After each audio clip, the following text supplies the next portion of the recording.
दोस्तों, welcome back my YouTube channel. एक बार फिर आप सभी लोगों का स्वागत है हमारे इस यूट्यूब चैनल पे। आज हम पढ़ने वाले हैं क्लास 10th का तीसरे चैप्टर का बहुत ही इंपॉर्टेंट टॉपिक है, जो उसका नाम है उभयधर्मी ऑक्साइड। उभयधर्मी ऑक्साइड किसे कहते हैं एंड इसका रासायनिक सब कुछ पढ़ने वाले हैं, इसके एग्जाम्पल भी देखेंगे।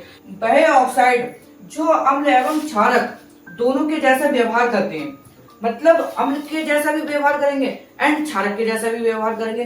कैसे हैं वो? उन्हीं को जो इन दोनों के जैसा व्यवहार करते हैं उसी को उभयधर्मी ऑक्साइड कहते हैं। इसको एग्जांपल से समझेंगे, बहुत अच्छा समझ में आएगा। कैसे? देखो, यहाँ पर हमने एल्यूमिनियम ऑक्साइड लिया, ठीक है, एल्यूमिनियम ऑक्साइड ले लिया। अभी हमें इसके बारे में कुछ पता नहीं है, लेकिन हमने यहाँ पर HCl जो है हमारा अम्ल, उसको ले लिया। अम्ल को इंग्लिश में क्या कहते हैं? एसिड, ठीक है, एसिड ले लिया। जब ये एसिड लिया हमने, तो ये क्या हो जाएगा? क्षारक की भांति व्यवहार करेगा, नहीं करेगा? जब यहाँ पर एसिड लेंगे तो ये क्षारक की व्यवहारी, मतलब क्षारक की प्रकृति में व्यवहार करेगा।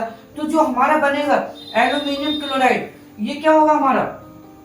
Aluminium chloride. एंड जो हमारा जल बनेगा, जो होगा, ये कैसी प्रकृति का होगा? उदासीनीकरण। क्योंकि आपने पढ़ा है जब अम्ल की और क्षारक की अभिक्रिया कराते हैं तो वो रासायनिक समीकरण उदासीनीकरण हो जाती है। बोले तो उसका पीएच मान 7 हो जाता है। तो हमारी इस अभिक्रिया का मान, इसका टेम्परेचर कितना हो जाएगा? सॉरी, टेम्परेचर कह रहा हूँ, पीएच कितना हो जाएगा? पीएच बोले तो न्यूट्रल, मतलब उदासीनीकरण, बोले तो 7 के आसपास हो जाएगा। इतना समझ में आया?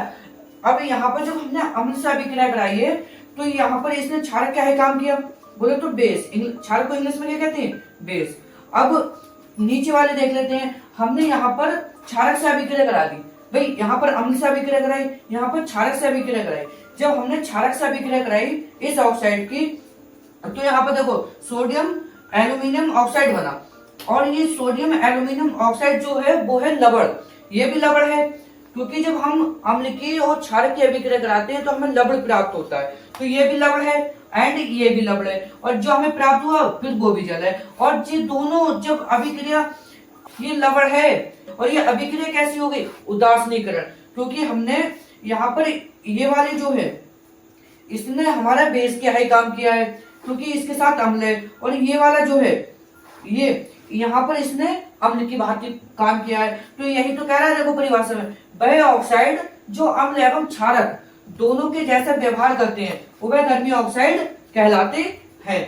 और ये मैं बता दूं, ये बहुत ही इंपोर्टेंट टॉपिक है और ये 2023 में पूछा नहीं गया है। जो अभी 2024 में पेपर हुए थे उसमें पूछा नहीं गया। हो सकता है 2025 में इसे पूछ ले जाए। और हम इस YouTube चैनल पे वही टॉपिक पढ़ाएंगे जो कि बोर्ड के एग्जाम से इंपॉर्टेंट है, ना कि ये कि सारे टॉपिक पढ़ा रहे।